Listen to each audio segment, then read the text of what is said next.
长还没来，会不会妈妈在哪儿？不会遇到危险了吧？想跑？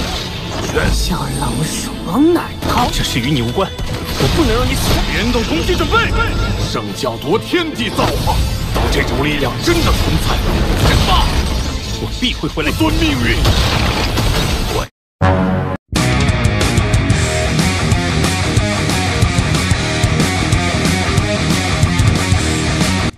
Halo guys, kembali bersama Mimin di channel IP Movie. Di video kali ini, Mimin akan kembali membahas bocoran alur cerita Solain 2 episode 106, di mana spoiler yang kita bahas terakhir sebelumnya sesuai dengan film versi Donghua aslinya.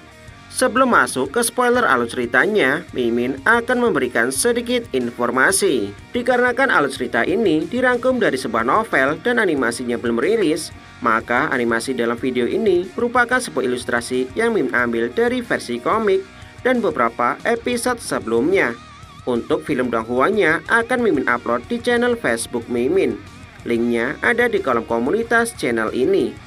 Sekian informasi dari Mimin, sekarang kita akan masuk ke spoiler alur ceritanya. Ini dia, let's check it out.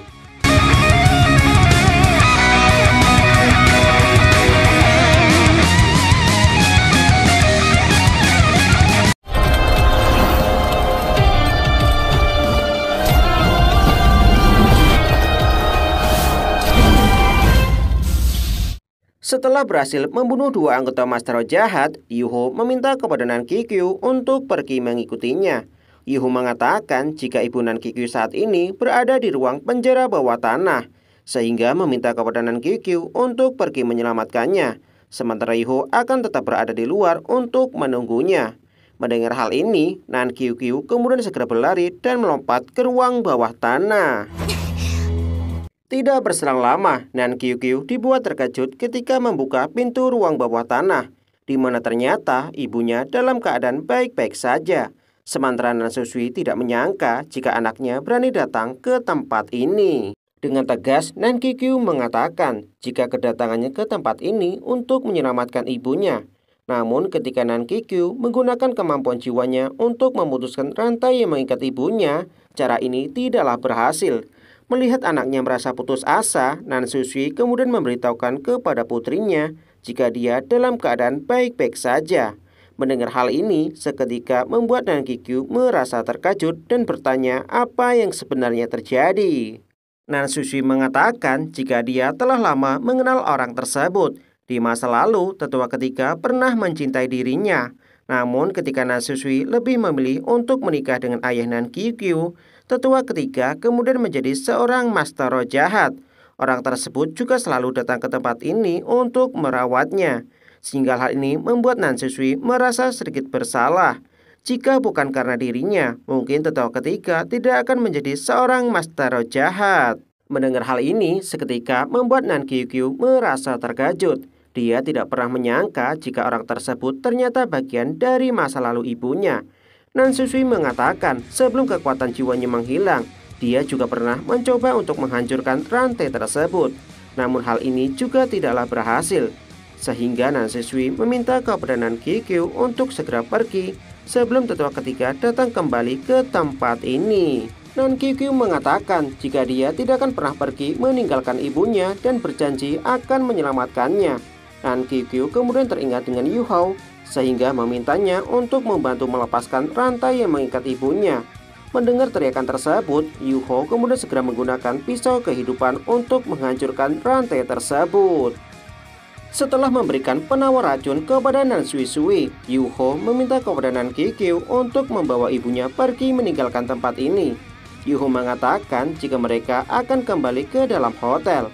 Selain Feng Ling masih berada di dalam hotel, mereka juga harus memulihkan kultivasi Nan Susui terlebih dahulu, sehingga mereka akan memiliki peluang keberhasilan yang cukup tinggi untuk melarikan diri.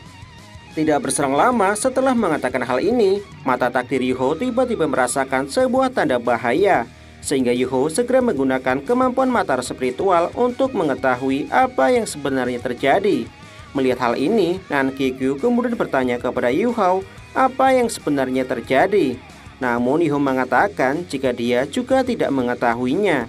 sehingga meminta kepada Nan Kikyu untuk segera kembali ke dalam hotel untuk melihat Feng Ling. Setelah memasuki ruangan Feng Ling, Nan Kikyu mengatakan jika sepertinya para master roh jahat belum memeriksa tempat ini, sehingga Nan Kikyu kemudian menyarankan kepada Yu Hao untuk segera membawanya pergi.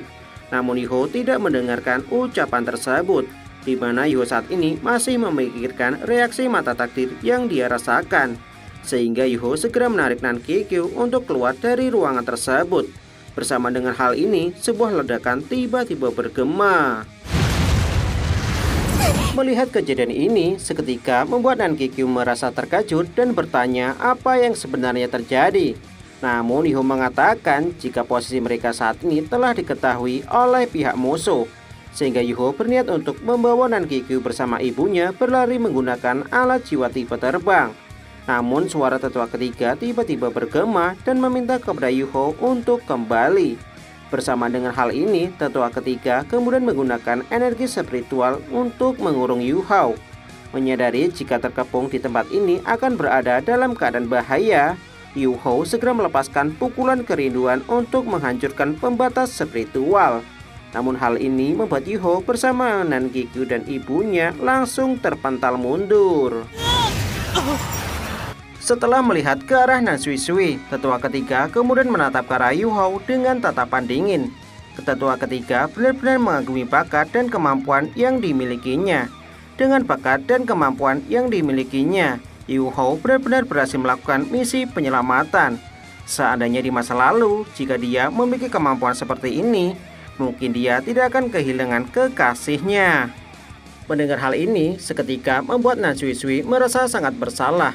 Dengan raut wajah menyesal, Nan Sui meminta kepada tetua ketiga untuk membiarkan mereka pergi, di mana mereka hanyalah seorang anak-anak, sementara dirinya akan kembali bersama tetua ketiga dan melakukan apapun yang dia inginkan. Namun tetua ketiga langsung tertawa dingin mendengar ucapan tersebut, di mana jika dia mendengar hal ini 25 tahun yang lalu, maka tetua ketiga sangat senang mendengarnya. Namun saat ini sudah terlambat, sehingga tidak ada lagi yang bisa dilakukan oleh Nan Sui. Menyadari jika Nan Kikyu merupakan putrinya, tetua ketiga meminta kepada Nan Sui untuk tidak perlu khawatir. Tetua ketiga berjanji jika dia tidak akan menyakitinya. Namun bocah yang bernama Yu Hao, dia tidak dapat memutuskannya, sehingga tetua ketiga bertanya kepada Wu Yu apa yang ingin dia lakukan. Menyadari jika Yu Hao saat ini telah terkepung oleh beberapa pasukan insinyur jiwa dan alat jiwa, terlebih lagi dia akan menghadapi Master Title Dolu yang salah satunya merupakan seorang insinyur jiwa tingkat 9, membuat Yu Hao merasa sedikit putus asa. Yu Hao beranggapan jika dia tidak lagi memiliki jalan keluar untuk melarikan diri. Dengan nada dingin, Wu Yu kemudian bertanya kepada Yu Hao apakah dia yang telah membunuh adiknya. Mendengar hal ini, seketika membuat Yu Hao merasa terkejut dan memiliki firasat yang tidak baik. Namun ketika Wu Yu membuka jubahnya, kembali mengingatkan kepada Yu Hao tentang Master Roh jahat yang memiliki roh pelindung pembalasan, di mana sebelumnya Yu Hao telah membebaskan jiwanya. Menyadari hal ini, Yu Hao kemudian segera bertanya, apakah mereka berdua merupakan saudara? Wu Yu kemudian membenarkan pertanyaan tersebut, sehingga Wu Yu kemudian kembali bertanya apakah Yu Hao yang telah membunuhnya. Yu Hao mengatakan jika dia yang telah membebaskan jiwa adiknya. Yu Hao kemudian menggunakan kemampuan elektroluk untuk memperlihatkan detik-detik kepergian jiwa adiknya. Melihat hal ini, seketika membuat para master roh jahat merasa terkejut. Sementara Wu Yu merasa sangat bersedih. Dia tidak menyangka jika adik dan kedua orang tuanya telah benar-benar pergi meninggalkannya. Tak lama kemudian, Yu Hao mencoba untuk melarikan diri. Namun tetua ketiga yang melihat hal ini segera menggunakan alat jiwa jaring petir untuk menangkapnya. Meski Yu Hao memiliki beberapa teknik yang dapat dia andalkan, namun hal ini tidak akan berguna jika menghadapi seorang insinyur jiwa tingkat 9. Sehingga Yu Hao benar-benar tidak memiliki sebuah cara untuk melarikan diri. Wu Yu kemudian meminta kepada tetua ketiga untuk menangkapnya hidup-hidup, di mana dia ingin menjadikan Yu Hao sebagai boneka manusia dan mencambuknya setiap hari, sehingga Yu Hao dapat merasakan perasaan yang lebih menyakitkan daripada kematian. Hal ini dia lakukan untuk membalas kematian adiknya. Menyadari jika tidak lagi memiliki sebuah pilihan, Yuho berniat untuk membakar lautan spiritualnya untuk meningkatkan kemampuan dan menghadapi Master Roh jahat. Sehingga Yuho meminta maaf kepada Dong-er, di mana dia mungkin tidak lagi bisa menunggu Dong-er sampai dia terbangun. Namun Yuho mengatakan jika dia sangat merindukannya. Setelah mengatakan hal ini, sebuah cahaya emas yang mengandung energi spiritual yang sangat kuat kemudian melonjak dari dalam tubuh Yuho.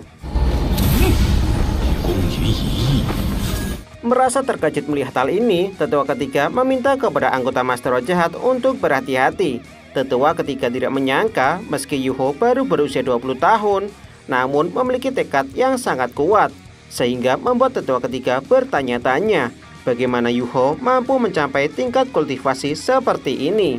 Bahkan Wu Yun juga tewas di tangannya. Meski tetua ketiga mampu melenyapkan Yuho, namun akan sulit baginya untuk menangkap hidup-hidup.